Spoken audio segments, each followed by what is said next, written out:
everyone. Welcome to 600 Seconds. My name is Emily, and I'm here today with Mr. Ghavam. How are you doing, Mr. Ghavam? Hi, Emily. I'm doing great. How are you? I'm also doing great.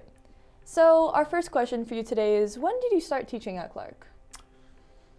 I believe I started teaching about 12 years ago at Clark. 12 years ago. I started as a sub, and then I was hired as a full-time teacher. That's pretty cool. What inspired you to become a teacher? Wow, that's a long story. I have been doing this, working with students for, I think, about 45 years now. And I started working with students when I was in high school, actually. And then I gradually became a teacher, unofficial teacher in a classroom at a college, and then an official teacher at the university. What really inspired me was, and believe it or not, I wasn't going to be a teacher to begin with. I was planning on becoming a dentist. And at some point, I switched career and decided to go get my degree in math and become a teacher. Really, what inspired me was I learned how to contribute to people through working with them in the area of mathematics. And that's what really got me hooked, because I noticed that I had certain skills that I had developed that I could reach the students. And that was something that I never even dreamt of prior to that. So I noticed that that was something I could do. That's really nice. So, what's your favorite part of teaching? Favorite part of teaching? The opportunity I have to spend with my students and seeing the connection with them and seeing the light bulb that goes on in the audience. And a lot of times students, because of the nature of the subject itself, have kind of like passed the life sentence on themselves. I'm never going to learn math. This is the end of it for me. And then to be able to go through, to have a breakthrough in that area for them, to see that breakthrough for the students, that is something that it's just like miracle happening on the spot right there. And to me, that's pretty cool. That is something that I would not want to miss. And why math? It was a subject that I got really interested in when I was in high school.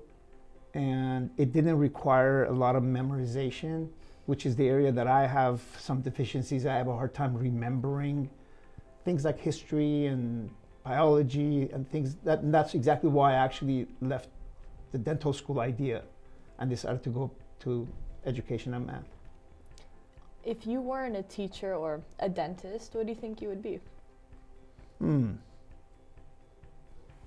astronaut.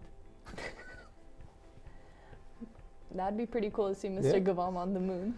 Yeah, people have wanted to send me on a one-way ticket, including family members. Not me, never me. Never. Never. Do you have any stories you'd like to share from being a teacher all these years? Oh, geez, I have tons of stories. Where do you want me to begin? There are really, honestly, there are so many stories to share, but like to put it in a big, under a big umbrella, it's, for me, it's the idea of, and this is what makes it really difficult for me right now to just decide to like retire or even think about retirement. I dread the idea of retirement, and I know at some point I'm going to have to go with it. But what really inspires me on a daily basis is just to come and spend time with my kids. And I call you guys my kids because you really are my kids. I really feel like I'm with my nieces and nephews when I'm at school with you guys. And just spending time with you guys and having fun and having the opportunity of you guys making fun of me and me making fun of myself and all of that, and still the learning happening, which is really what needs to be done, I think, in the classroom. But you guys are a source of inspiration for me. And for me, I wouldn't want to do anything else other than what I'm doing right now. So I know you asked me about a story. I can't really put my finger on one thing, but every single year, almost every single day, I would say, there's something that happens that kind of like reminds me that I enjoy doing this, and makes it so difficult for me to even think about retirement. Yeah, I dread the fact that you might retire. Not while I'm in high school. Okay, you can wait until after. Well, thank you. I'll consider that. Oh, you're so sweet. Thank you. Moving away from, more teacher-based questions, what's your favorite food? Favorite food? There are several. I would say pasta with pesto sauce and grilled salmon or shrimp. That would be one of my favorites. I particularly enjoy being Persian. I enjoy Persian food, of course. I don't eat red meat, so all those kebabs and things of that nature, they're, unless it's chicken kebab. But I would say anything, Persian food, anything that's made with eggplant. Eggplant is one of my favorite fruits, so eggplant stew, things like that. Well, now you just made me very hungry. What's your And favorite? don't forget Gourmet Sabzi with Tadig, of course. Of course. What's your favorite movie? Considering that I own about 1,300 movies on DVDs and Blu-ray discs, so I collect movies, there are a lot of movies that I like. Generally speaking, I would say I like the James Bond movies and, the Bourne Identity series, the Bourne series that you guys may not be familiar with. One of my favorite movies is The Green Mile. And that's a movie that Tom Hanks is one of the main characters in the movie. And that's like, it's been one of my favorite movies for a long time. I'll have to watch it. What kind of music do you listen to? Usually instrumental music, because I like it as a background music when I'm doing my work.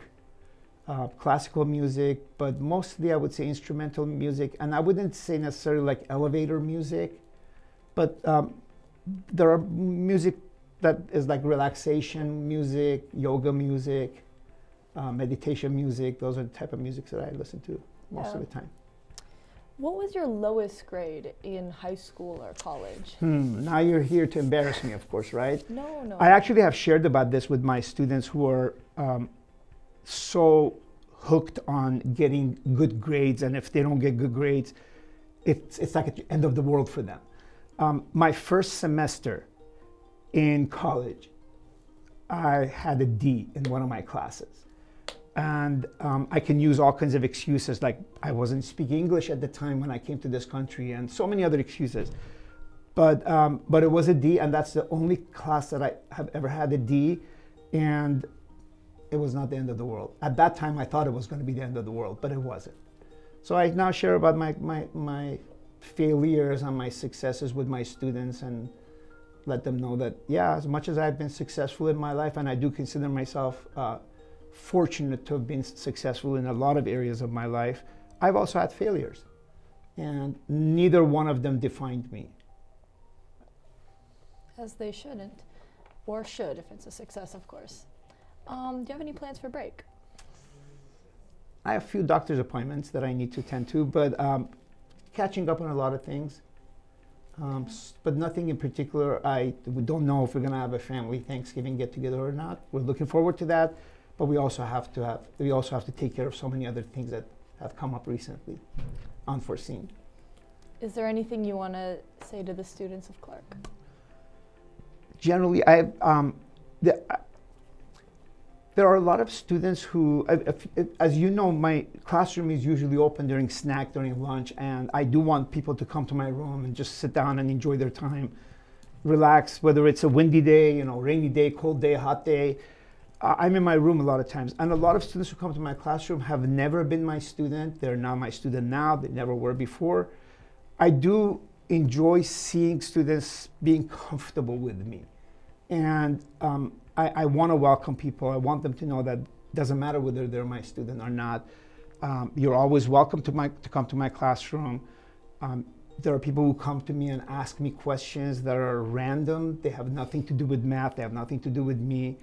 And the fact that I'm there for them and I make myself available, and more importantly, the fact that they feel comfortable enough to come to me. Because a lot of teachers are available, but I don't know if the students feel comfortable or not. And somehow or other, through the mouth of, word of mouth, they've heard from my students that, oh yeah, let's go talk to Mr. Ghavam. And they all come as a group, and like more than half of them, I don't even know who they are. And I don't remember some of the, they tell me their name, and a few days later, I forget their names. But I'm grateful to have the opportunity and the privilege that students consider me as a partner, and they feel comfortable coming to me. And that to me is something I don't take for granted. It is an honor and a privilege. I mean, as somebody who has your class every day, I can safely say your class and that environment is a really nice one. Thank you. And for our final question, are there any fish under the ice? There is There's no fish under the ice. No fish under the ice. There's no fish under the ice. Well, thank you so much, Mr. Ghavam, for doing this interview with us today. Thank you. That was 600 Seconds. Tune in next time to see who else we bring onto the show.